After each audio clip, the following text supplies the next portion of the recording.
विरोधी पक्षनेते विजय वडेट्टीवार बोलतायत, थेट जाऊया. असल्यानंतर सर्वोच्च न्यायालयाने ते नाकारलं आहे. अशा परिस्थितीमध्ये आता येणाऱ्या अधिवेशनामध्ये जे काही 4-5 दिवसाचं अधिवेशन आहे त्यामध्ये मराठा समाजाला 15%, 12%, 13% आरक्षण वाढवून द्यावं आणि ओबीसीमध्ये समावेश, ओबीसीमधून त्यांना जर त्यांची इच्छा आहे तर त्यामध्ये त्यांना 27च्या ठिकाणी जर आपण 39-40% जात असू आरक्षण, तर त्यामध्ये मग अडचण कुठेच आली नाही, सगळ्यांचं समाधान होईल. नाहीतर केवळ आत्ता आपण जर मी काल भूमिकासुद्धा मांडली, ना धड तुम्हाला मिळेल ना धड ओबीसीला मिळेल, याच्यामध्ये फायदा काही होणार नाही, ही सुद्धा भूमिका काल मी स्पष्टपणे त्यांच्यापुढे मांडलेली आहे. आणि हे जे काही सरकार पुरस्कृत जो काही लाठीमार झाला त्या संदर्भात सर्व जेवढेही गुन्हे दाखल झालेत हे गुन्हे मागे घ्यावे, ही सुद्धा मागणी काल आम्ही केलेली आहे. आणि गुन्हे मागे घेण्याबरोबरच सर्व पोलीस जे काही जबाबदार आहेत त्यांच्यावर कारवाई व्हावी, निपक्ष कारवाई व्हावी आणि आरक्षणाचा मुद्दा विशेष अधिवेशन बोलवून एकमताने महाराष्ट्राच्या विधानसभेमध्ये ठराव मंजूर करून केंद्राकडे पाठवावा. आणि केंद्र सरकारने 18 तारखेपासून जे अधिवेशन सुरू होणार आहे 18 ते 22, त्यामध्ये एक दिवस अधिवेशन वाढवावा आणि मराठा समाजाला 12%, 15% आरक्षण वाढवून द्यावा, ही भूमिका काल मी त्यांच्यापुढे मांडलेली आहे. ही तुमची जी भूमिका आहे, ही सगळ्याच ओबीसी नेते जे आहेत त्यांची भूमिका आहे की ओबीसी मधून मराठ्यांना आरक्षण द्यावं. नाही, असं आहे की अनेकांच्या भूमिकामध्ये बदल होऊ शकतो किंवा अनेकांच्या भूमिका वेगवेगळ्या असू शकतात.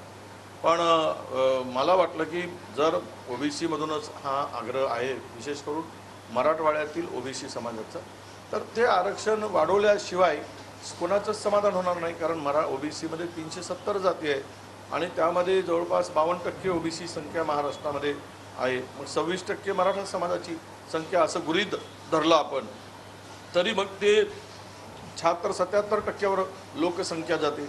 म्हणजे 76-77% जर लोकसंख्या जात असेल आणि जर आरक्षण तेवढंच असेल तर समाधान कोणाचंही होणार नाही, बरोबर कोणालाही पुरेसं मिळणार नाही. आणि यामधून मग ओपनचा जास्त फायदा होईल. जे ओपनमध्ये आहेत त्यांना सगळे PWSचा 10% आहे, कोणा ओपन कॅटेगरीचा तो वेगळ्यानं मिळतो आहे, तर हा फायदा सगळे ते घेऊन जातील आणि आपल्या पदरात काही मिळणार नाही. म्हणूनच ते वाढवण्याची आवश्यकता आहे, ही भूमिका मांडलेली आहे. तुम्ही काल ट्विट केलं होतं, आज परीक्षा आहे परंतु तिथे परीक्षा देऊ शकले नाही, त्यासाठी तुम्ही सरकारकडे काय करणार? नाही, मी काल ट्विट केलं, काल मी मुख्य सचिवांशी बोललो की हे परीक्षा आता आंदोलनाच्या पार्श्वभूमीवर ठिकठिकाणी वाहतुकीचा अडथळा आहे. कारण बंद पुकारला गेला आहे, रास्ता रोको आंदोलन केलं गेलं आहे, काही ठिकाणी त्याची घोषणा केली आहे. अशा वेळेस विद्यार्थी वेळेवर पोहोचू शकणार नाहीत आणि त्यामध्ये बिचारा विद्यार्थ्यांचं आर्थिक नुकसान होईल. कारण राहायचं, खाण्याचं, पिण्याचं, झोपण्याची सगळी व्यवस्था त्या पुरांना लांबून आल्यानंतर करावी लागते. त्यामुळे ही परीक्षा लांबणीवर टाकावी अशी मागणी मी काल मुख्य सचिवांच्याकडे केलेली होती. आता तो काय निर्णय घेतात, बेरोजगारांच्या संदर्भात यांना थोडी जरी कीव असेल, थोडी जरी मला वाटतं की चिंता असेल, तर तो निर्णय पुढे ढकलण्याची तयारी सरकारने केली पाहिजे. पण आता बेशरमपणाचा कळसच मांडून काम करायचं ठरवलं, गृहीत धरून काम करायचं ठरवलं, तर त्याला काही इलाज नाही. काल गिरीश महाजनांसोबत जी बैठक झाली त्यामध्ये चर्चा कुठेतरी निष्फळ ठरलेली आहे, त्यामुळे ते 1 महिन्याचा वेळ मागते. तुम्ही म्हणता अधिवेशन घ्यावं, सरकार घेईल नाही. 1 महिना काय 5 महिने दिले तरी गिरीश महाजन काय, गिरीश महाजनचा पक्ष पूर्ण वेटीस धरला तरी ते काही पक्ष सुटणार नाही. याचं कारण असं आहे की 4 महिन्यापूर्वी ज्यावेळेस ही बैठक झाली त्यावेळेस मुख्यमंत्र्यांनी लिखित स्वरूपात काही गोष्टी सांगितल्या.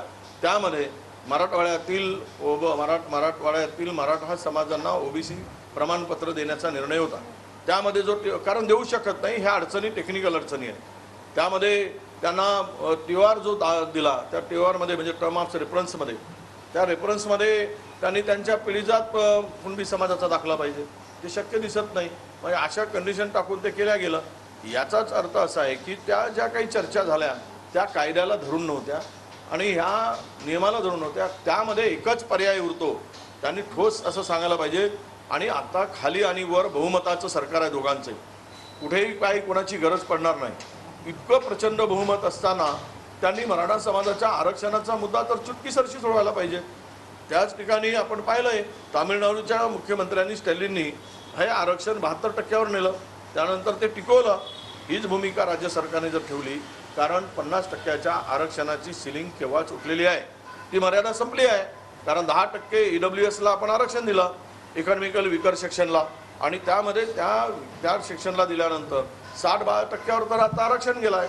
60च्या ठिकाणी 72 होतील, फरक काय पडणार? पण नियत क्लिअर पाहिजे, नियत साफ पाहिजे. केवळ चर्चा करून, गोडगोड बोलून, टाईमपास करून तर हा प्रश्न सुटणार नाही. त्यांनी ठोस आश्वासन दिलं असतं तर हा मुद्दा काल कदाचित याच्यावर तोडगा निघाला असता. हो, सुमित्रा पवार सुप्रियाताईच्या विरोधात बारामती लोकसभा लढण्याची चर्चा सुरू झाली. नाही, असं आहे की भारतीय जनता पक्ष घराघरात भांडण लावण्यात पटाईत आहे आणि त्याचा तो परिपाक भविष्यात बघायला मिळणार आहे. कुटुंबामध्ये भांडण, कारण इंग्रजांची नीती, इंग्रजांच्याकडून ट्रेनिंग घेतलेली मंडळी आहे. तोडो फोडो राज्य करो, म्हणजे डिवाइड अँड रूल हे कोणी आणलं? यांची बुद्धिमत्ता जी घेतली इंग्रजांनी काही प्रमाणात यांच्याकडून घेतली असावी, आणि म्हणूनच घरात भांडण लावायचं आणि त्यातून कुटुंब उद्ध्वस्त करायचं, ही अनेक आपण वर्षाची परंपरा भारतीय जनता पक्षाची आहे. त्याला त्या साजेस